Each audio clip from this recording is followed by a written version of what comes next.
Okay, let's continue where we left off. This is Notes 12, Part 2. Okay, in number 11, we're going to be doing the very same thing, but now there's some fractions involved, and luckily we know how to handle those.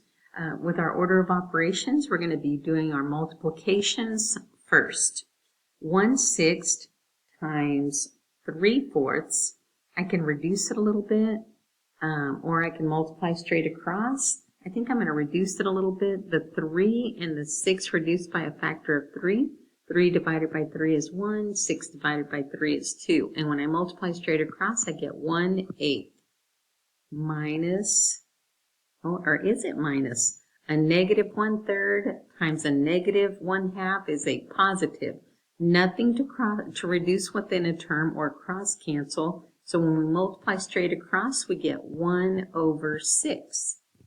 Now we need to find our common denominator. Remember, start with the largest number and look at his multiples. 8. 8 times 2 is 16. 8 times 3 is 24. 8 times 4 is 32. Then look, does 6 divide into 8? No. Does 6 divide into 16? No. Does 6 divide into 24? Yes, it does. 24 is our common denominator. So that's what we're going to go for. In order to get the 8 to look like a 24, we will multiply the top and bottom of that fraction by 3. That gives us 3/24. Here, to get the 6 to look like a 24, we've got to multiply them by 4, but if we do it to the bottom of the fraction, we'll do it to the top. That gets me 4/24. And our final answer, 7/24. We're going to do order of operations on number 12. And because it's a fraction, remember you do grouping, or you do order of operations on the top and then on the bottom. Luckily, the bottom is finished. Let's look at the top. I'm doing addition and subtraction as you go from left to right. So I'm going to start off by adding the 0.2 and the 1.2. For those, remember you line up the decimals. That's going to give me 1.4. So now I've got 1.4 minus 0.4. With subtraction, I also have to line up the fractions, the decimals. So we get 1.4 minus 0.4, 0, 1. I can write that as 1.0 or just 1. And we're finished. All right, let's look at number 13. Again, just continuing with our order of operations as we go from left to right. And here we get to remember some of our decimal rules. We've got subtraction and multiplication. Definitely going to multiply first.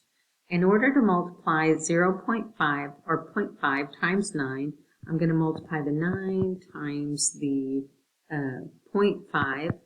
I know that it's just like multiplying whole numbers. It's going to give me 45. Then I count up the number of decimal places. There's just one, right, in the product. So that's where I put my decimal point. So now that I've done that part, I have 6.5 minus 4.5. I line up the decimals to do my subtraction. 6.5 minus 4.5. That's 0. That's going to give me 2, or just 2. On the next one, we're going to do order of operations again. We've got multiplication and division. Because multiplication and division are just done from left to right, we're going to start off by multiplying 1.6 times 0.3. 3 times 6 is 18, carry the 1. 3 times 1 is 3, plus 1 is 4. And I know that I'm going to need 2 decimal places, right? You count them up. There's 1, there's 1. So my answer will have 2. Here's where my decimal point goes in my answer. So now I have 0.48, or just 0.48, whichever one you'd like, divided by 8. To do division, we're going to put the 8 on the outside of the long division, the 0.48 here, and remember the decimal just goes straight up. 8 does not go into 4, it goes into 48, but since the number is going to go here, I'm going to put in a placeholder. 8 goes into 48 6 times. 6 times 8 is 48. We subtract, and it went into it evenly. So our answer is 0.06 or 0.06, whichever one you'd like. Let's continue with number 15. Again, we've got a fraction, so we're going to do our order of operations on the numerator. I need to add the 0.39 to the 1.2. And again, if you need to, like we showed in class, line them up, put placeholders in if you like them. I just use a little highlighter, then add them together. 9, 5, my decimal point, and 1. I have 1.59 in the top, and on the bottom a negative 0.3 with the 0 in front or not. That's up to you. I'm going to do the division. When I divide 0.3 into 1.59, I've got to move my decimal point to the right on the divisor so that I end up with a whole number I'm dividing by. But if I do it to the divisor, I'm going to have to move it inside as well. So the problem I actually end up with is 3 divided into 15.9. Now here's where my decimal point goes. 3 divided into 15 is 5. 5 times 3 is 15. Subtract. Bring the rest of the number down. 3, and I didn't mean to put that on there. We don't need it. It's just going to bring the 9 down. 3 goes into 9 3 times. 3 times 3 is 9. Subtract. And our final answer is 5.3. And because, and I didn't mention it before, now remember, a positive divided by a negative. And I'm usually pretty good about saying that ahead of time, and I didn't this time. I do apologize.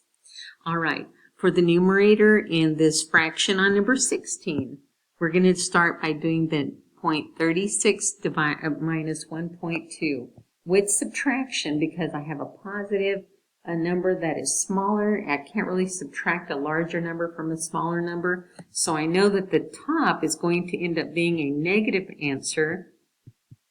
The bottom's already ready, so I'm going to just move him down. But on the top, I'm going to subtract and keep the sign of the larger. So 1.2 minus 0.36. I am going to need a placeholder there because I'm going to have to borrow.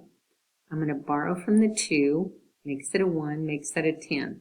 10 minus 6 is 4. Now 1 minus 3 I can't do, so I'm going to borrow, makes that an 11, and that's an 8. And again, when you add and subtract, the decimal is just carried along. So I do have negative 0.84 divided by negative 0.4. A negative divided by a negative is going to be a positive answer, and you know I like to write it like that so I know what the sign is to finish. Now all I have to do is divide 0.4 into 0.84. Well, I can't divide by a decimal, so I'm going to use my little trick here. I'm going to move that decimal to the end of my divisor, but any movement I do on the divisor, I've got to do inside. So here's where my new decimal point goes.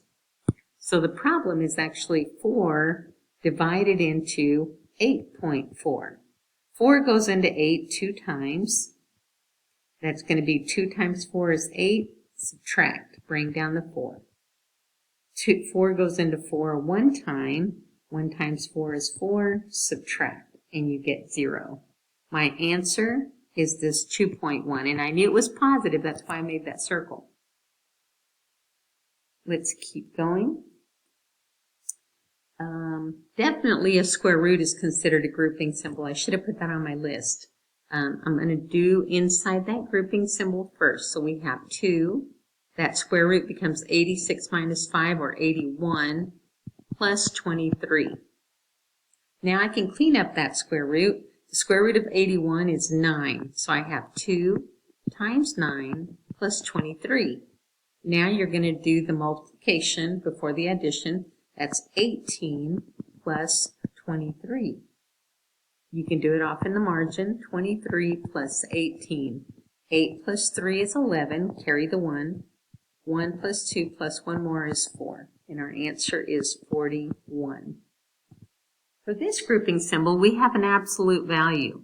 Remember, absolute value was originally invented to describe distances. It doesn't matter if you drive the train forward or backward. You're still covering that number of miles.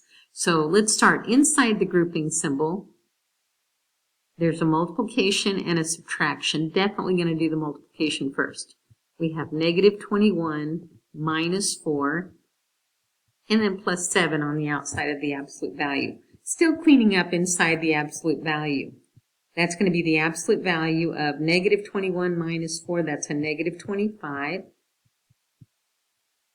Now, the absolute value of 25 is 25. Remember, it's how many miles did you actually cover. Even though we drove the train backwards for 25 miles, you still covered 25 miles. Absolute value is asking you what distance did you cover. Now bring down the plus 7 and add, we get 32. I think we can do the last two. Your 3 grades in a class are 68, 75, and 88. Find the average. To find the average, we need to add the 3 grades and then divide by 3. So let's add them first. 8 plus 5 is 13, and 13 plus 8 is 21. Bring down the 1, carry the 2. 2 plus 6 is 8. 8 plus 7 is 15.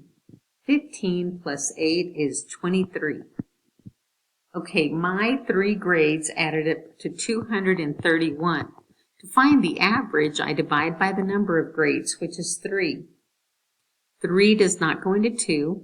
3 does go into 23 7 times. 7 times 3 is 21. Subtract. That's going to give me a 2. Bring down the 1. 3 does go into 21 again 7 times. 7 times 3 is 21. And subtract. The average for these 3 grades is 77. Okay, you bought 200 shares of stock in a company A for $5.60 per share and 300 shares of stock in company B for $4.80 per share. How much money did you spend in total?